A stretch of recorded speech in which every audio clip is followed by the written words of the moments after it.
La liturgie, en cette solennité du Christ roi, ne nous donne pas à contempler le triomphe final du Christ, son retour glorieux ou son jugement dernier, mais elle nous met en présence du moment où sa royauté a été instaurée dans les conditions les plus paradoxales qui soient. Dans la première lecture, nous avons vu David, lui, acclamé par les tribus d'Israël, reconnu comme roi, dans toute la magnificence de sa gloire. Or, voici que Jésus, qui accomplit les promesses messianiques faites à David, est rejeté, condamné comme un malfaiteur, crucifié, tourné en dérision. Comme le disent les prêtres au pied de la croix, comme le dit le mauvais larron, « Si tu es le Messie, sauve-toi toi-même ». Quel échec au plan humain! C'est ainsi que tous l'ont ressenti sur le moment, y compris les apôtres, qui d'ailleurs s'étaient enfuis dans le jardin des Oliviers lors de l'arrestation de Jésus. Et voici que Jésus va être reconnu comme roi par le larron, un larron, le bon larron. Reconnu comme roi alors que rien, aucune gloire humaine ne se manifeste dans ce supplicié qui est l'objet de moquerie et qui est abandonné de tous.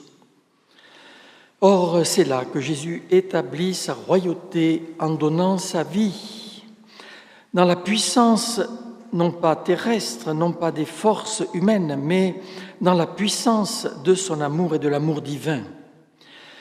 Mais comme dit saint Paul, donner sa vie pour un homme de bien, somme toute, c'est compréhensible, mais la preuve que Dieu nous aime, c'est que le Christ est mort pour nous, alors que nous étions ennemis de Dieu. Oui, la profondeur et la puissance de l'amour qui se manifeste à la croix nous est manifestée par ce fait qu'il est venu, il est mort par amour pour ceux qui rejettent Dieu et pour ceux qui, sur terre, lorsqu'il est venu, l'ont largement rejeté. Mais son amour manifeste sa puissance parce qu'il est victorieux même de ses rejets. Le Christ nous a aimés alors que nous étions ses ennemis. C'est ainsi qu'il a été sur la croix jusqu'au bout de l'amour. Ayant aimé les siens, il les aima jusqu'à la fin. Sa parole sur la croix, son dernier mot, que l'on traduit par « tout est accompli », veut dire précisément « la fin est atteinte ».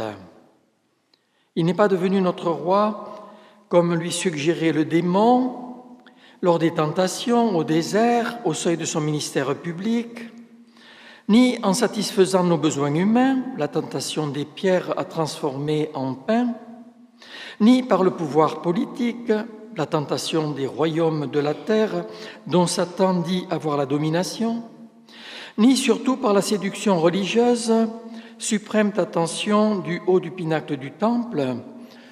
Jette-toi, les anges te ramasseront et le peuple sera obligé de te reconnaître pour ce que tu es. Non, Jésus devient notre roi en descendant dans notre péché et en le prenant sur lui.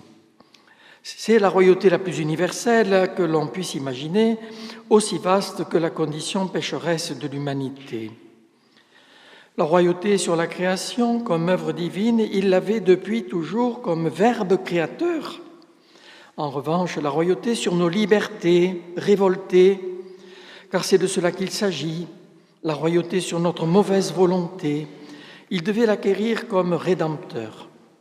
Pour cela, il fallait qu'il descende dans les tréfonds de la condition humaine et, comme dit saint Paul, qu'il soit fait péché pour nous, pour que le royaume de Dieu puisse alors venir, non par le pouvoir et les séductions du monde, mais de l'intérieur du cœur, là où réside la liberté du monde, de l'homme, la liberté faite pour aimer. Saint Thomas d'Aquin dit que Dieu a mis plus de sagesse et de puissance pour convertir nos libertés que dans toute la création du cosmos matériel. Dans cette miséricorde qui non seulement pardonne, comme si c'était un pardon de l'extérieur, mais convertit de l'intérieur la liberté de l'homme, Dieu notre Père a manifesté suprêmement sa puissance. La première manifestation de la royauté de Jésus au moment où elle s'établit sur la croix est de faire entrer le larron qui a reconnu cette royauté dans le paradis.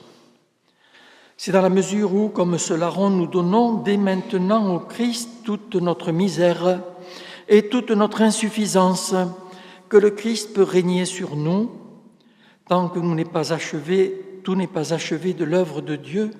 Le royaume de Dieu est un royaume humilié dans ce monde, car si cette royauté du Christ est paradoxale dans les apparences de la croix, elle reste paradoxale dans l'histoire de l'Église. La croix est la porte de la gloire et le fondement du royaume de Dieu, et il n'y en a pas d'autre. Accueillons le Christ couronné d'épines comme notre roi.